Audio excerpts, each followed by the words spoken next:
Hey guys, this is Vivy here. Thank you so much for stopping by my channel. Today I am going to unbox this OSMO ACTION.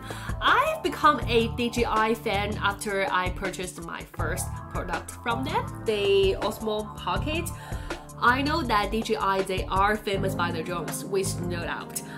The drones from them are still the best on the market, but I just love the idea of the OSMO Pocket. I love the sharpness of the footage it took. Weird, right? But I love it. And I love how portable it is, and I love how simple and easy to use it. You don't need extra skills or knowledge to understand how a gimbal works, and you don't need extra muscles to hold a big and heavy gimbals for professional cameras. You just turn it on and it's super quick and you can just use it. I just love the brand DJI and I love the idea, so I want more product from them. Since recently I increased some filmings that I do feel that I need another camera to do that. I already have a professional camera, the Nikon Z6, that I want something that is not that fancy. I want something that is very simple and small and light and portable. Maybe ideal for vlogging, and here it is. We have the OSMO ACTION. It was just out on the market and I think this is what I am looking for at this moment. I couldn't wait anymore to open this, and without further ado, let's do it!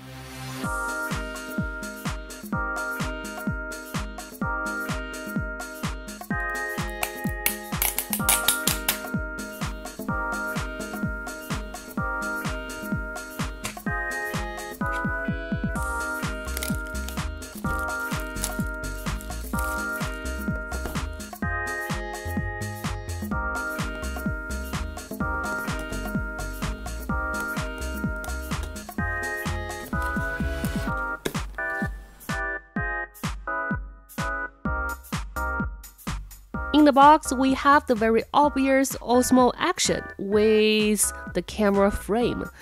To me, it still just looks very much like GoPro. And we have the white box, it has everything else inside. Yup, that's it.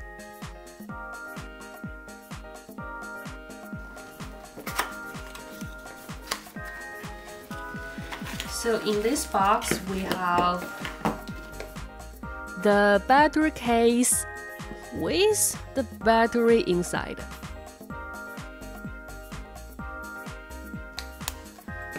And we have the flat adhesive mount and the curved adhesive mount with a quick release base on that.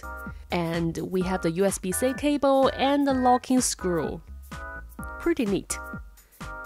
And there is a disclaimer brochure in different language and a information card. Now it's time for me to do the setup. Let me remove the OSMO ACTION from the frame first, because with the frame I cannot insert the battery and I cannot open the little door for SD card and charging. Alright, it's time for the battery. On the battery it said, press both sides of the battery in, make sure the orange part of the lock is not showing. I can feel the resistance when I insert the battery in. It is a good sign. It means that it's pretty tight and secure because it's supposed to be waterproof for under 11 meters in the water. Alright, next let me remove all the other stickers. The SD card goes into the slot on the side. I like the position of the SD card slot. The latest version of GoPro I own is the GoPro Hero 5, a very old one.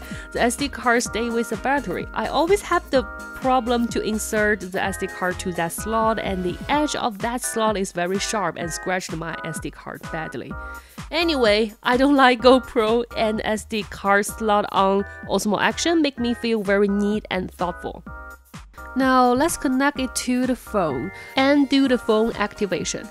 There is actually no instructions in the box, Everything in the box, no matter the QR code or the information card, will lead you to download the DJI Mimo app, and the app will take over the rest. It has the quick start, it has the tips and tricks, it just gets everything in that app.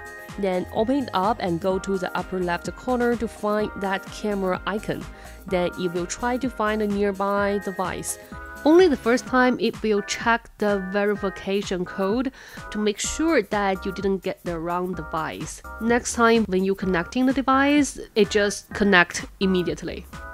And then it's the agreement, then followed by the quick start. It tells how to do the basic control and what are the buttons for. It is pretty simple to start. Make me feel very calm because I still can remember the first time I used GoPro. It looks very complicated and still now it is not working too well for me. And the guide for Osmo Action is actually looks very straightforward and very easy to understand. Then it's already the firmware updates. Yeah, let me do that. Because this is why we want to buy the official and original device or software, because we can always get the very latest firmware updates or any kind of support.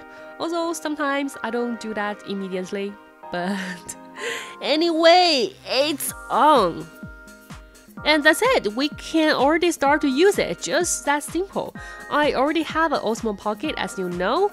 It also uses the Mimo app. The user interface and the settings looks pretty much the same. I'm already feeling very familiar with it because I use this app.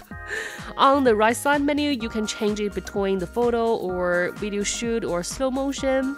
And on the left side, you can change the setting details. There is a manual mode, so you can adjust lots of settings as you like, but I would like just keep everything auto. It should work for most occasions. That is what auto for. You can make it work very quick. And I have a feeling that because Osmo Action and Osmo Pocket are both under the same Osmo category, and they also share the same app, so I can use the similar settings. It means that the quality and the color, just everything of the footage I get will be very similar. It might be easier for me to do the post-production. It will save me some time to match the different clips. Now let's put away the phone control. The control on the screen of Action is very easy and smooth. Surely there is a little learning curve to get familiar with all the settings and all the icons, but all the settings are very easy to reach and find. You can drag the menu from up or down or from left or right, and all the essential settings, the essential functions are there, so you can change the settings very quickly. To my understanding, the quicker, the more convenient, the better, because sometimes maybe within seconds you're gonna lose the shot. You just need to work quick. The built-in stabilization is called the Rocket Steady. The stabilization is actually pretty good, as what I am expected. I compared it with my Osmo Pocket side by side. It is pretty good, right? By the way, I am making another video about the comparison between Osmo Action and Pocket. Stay tuned for that. The dual screen is definitely very useful. Lots of people like the wide angle shot because it can capture more information in one shot, and it is just a very special shot other than your phone or any other normal cameras, and you can get the wide angle shot just in this very small block. I personally don't like the wide angle shot for vlogging because it makes my face looks very big and not very pretty. But still, it is a wide angle shot and is very useful, especially when you don't have lots of space to work with. And it is so tiny that it is not noticeable. I am not sure if the voice control is a feature for Action, but I'm having fun with the voice control. I do feel it is very convenient in some way. It only has 5 voice control commands. Very basic but very essential ones. Start recording, stop recording, take photo, screen switch, and shut down. It has 2 languages you can choose from, English or Chinese. Sometimes it cannot understand me no matter which language I am using, but just take a little time for me and for it to getting used to each other, I think. I feel it is very useful for my personal filming projects. I do filming for my music videos, yeah, mostly at home, and my reviews and my daily lives, and sometimes for my work. For my music videos and my reviews, because the action is very light, so I can set it on a very cheap and light tripod or somewhere just not very reachable. If I press the button to start recording, I might just ruin the setup because my setup, the structure, it is not very steady. At the moment, the voice control is pretty useful and can save me some time. And also the dual screen, it can tell me if my view is off. Yeah, you know, that I can use my phone to do the wireless control, but shout at the action, it just feels so satisfied and very instant. And I don't want to control everything on my phone. Before, if I want to capture the similar over-the-head shot, I will need to hand my phone very high using the tripod and selfie stick combination. But even though the phone is very light, still the structure is not very steady and shaky all the time. And I don't want to buy lots of heavy equipment like a crane or some tubes to hand my DSLR just for that shot. But now with action, I can easily achieve this kind of shot. So after a couple days testing, I'll say that I do like it because it just works so smooth and so fast, much better than GoPro. You know that I hate GoPro. And the price looks pretty nice. It has many functions, very advanced functions. It is wide angle for sure, and it has a dual screen, and it has that stabilization inside. And also it is waterproof, which is actually very useful function to me because I have this very special ability that whenever I need to do some filming or anything else outdoor, very important things, usually it's gonna rain for sure. So the waterproof is very useful for me. Alright, that's it for today's video. Thank you so much for watching. So do you have any questions about it? What do you use it for? Is there anything else you recommend me to try it with, or did I miss anything?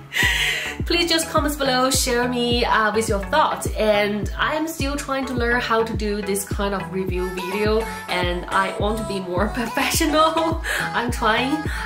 So when I'm making this kind of video, I am digging out information, I am learning knowledge, and I want to thank you guys because you guys always provide me some more information, and you guys bring me inspiration and just make me feel very supported. So thank you, and I will keep on trying, and I will work harder so that you guys would enjoy my video. And that's it. Thank you so much again for stopping by, and I will see you guys soon in my future videos.